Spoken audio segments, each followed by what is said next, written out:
U.S. immigration officials are once again facing questions over how they treat migrant children who are supposed to be in their care. Those questions are louder than ever after a newly released video shows the agonizing final moments of a Guatemalan teen who died in custody without receiving any help or attention. Warning, it's shocking video and very disturbing. Nick Valencia walks us through the story. These are the final moments of life for 16-year-old Guatemalan migrant Carlos Hernandez Vasquez.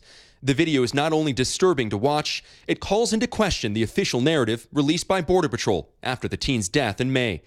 The security footage was first obtained by the investigative team at ProPublica.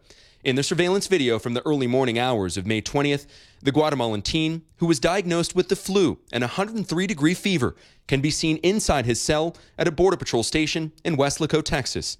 Timestamps have been added by ProPublica. At 1:20 a.m., Vasquez is seen laying on a concrete bench, appearing to be in pain. 4 minutes later, he collapses on the floor, face down, clutching a Mylar blanket.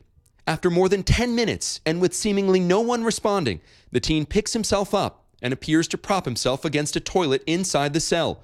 His feet can be seen flailing for minutes before the video abruptly ends at 1:47 a.m. According to welfare check records obtained by ProPublica, Border Patrol says an agent checked on Vasquez 3 times over the next 4.5 hours. The log does not indicate how those checks were done. At 5:48 a.m., the video begins again. Officials did not provide an explanation for the gap. Vasquez still hasn't moved. In an official press release by Border Patrol, the agency says Vasquez was found unresponsive during a welfare check. But video shows it isn't until Vasquez's cellmate wakes up that anyone realizes something is wrong. Several agents are then seen tending to Vasquez, but it's already too late. And thanks to Nick Valencia for that report. As Nick said, ProPublica is the nonprofit news organization that first obtained the video of the teenager's death. Eric Umansky is ProPublica's deputy managing editor, and he joins me now. Eric, who is this young man? A Guatemalan teen, 16 years old. He was diagnosed with the flu. He was, in fact, in a holding facility for sick migrants. Why did he die?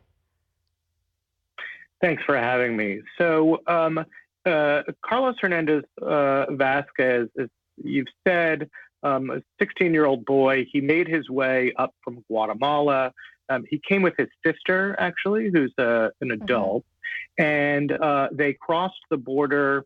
They presented themselves to authorities, and then where they were detained, what's supposed to happen is they're supposed to be quickly, the minors are supposed to be quickly transferred to shelters or family, and that didn't happen here. He wasn't given the appropriate treatment, and he died as a result. But the official account contradicts what the video shows, right? Because the video, I understand, ProPublica acquired from law enforcement, from police. Border Patrol initially said they conducted welfare checks, but that's not what the video shows. Yeah, so the video actually shows that the facts seem to contradict the government's account in 2 different ways.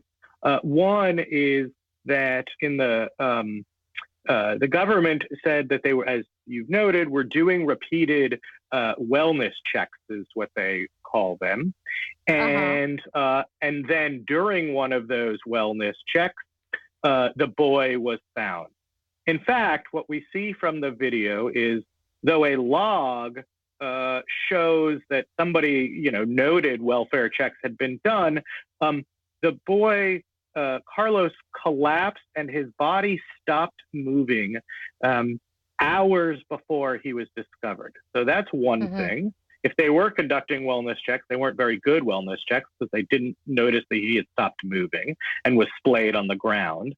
And then second of all, he was not discovered by border agents or government officials. He was discovered, and the video shows this quite clearly, by his cellmate, who was actually another sick boy, who found him on the ground. You can see him, though, then going to the door, alerting government agents, and them coming in. So that's 2 ways in which it contradicts the government story. But I guess my question is, why are sick children being held in this way? This cell looks It's very bare and basic. They don't even have a bed.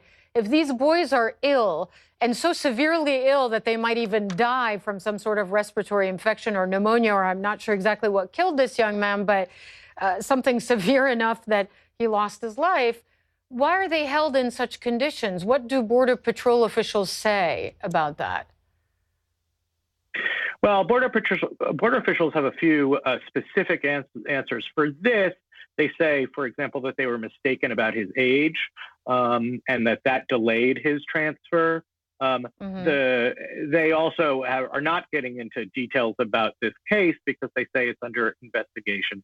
The broader reality of this is that Border Patrol was never designed to and doesn't really have capacity to hold people for any length of time, right? And they should be transferred. But what has happened because of the stricter policies of the Trump administration is they've now been stuck with this new role that they simply don't have the capacity and expertise for.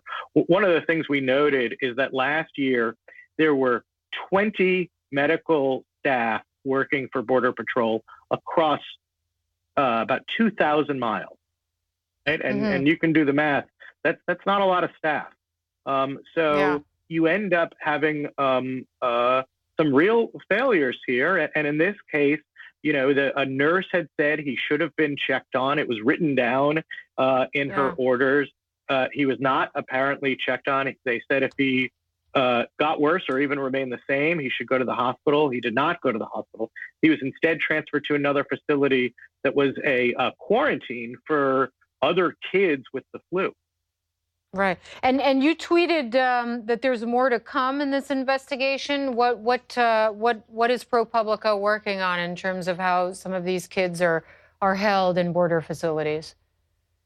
Well, broadly speaking, we have been doing a lot of reporting about the Border Patrol and related agencies, and we're going to continue doing that. We have interest both in these specific cases, the treatment of children, and more broadly, how the system is working overall. And I would just say quickly, if people have information, we are very interested in hearing it. All right, and they can actually find that link on, I know you tweeted it out, and this would be the 6th minor migrant death in U.S. custody, I understand? That's correct, and that's a little bit of critical context to understand. This was the 6th death of a child who had been detained by Border Patrol in less than a year. In the 10 years prior to that, there had not been one death of a minor. Eric Umansky, thanks very much, the Deputy Managing Editor at ProPublica.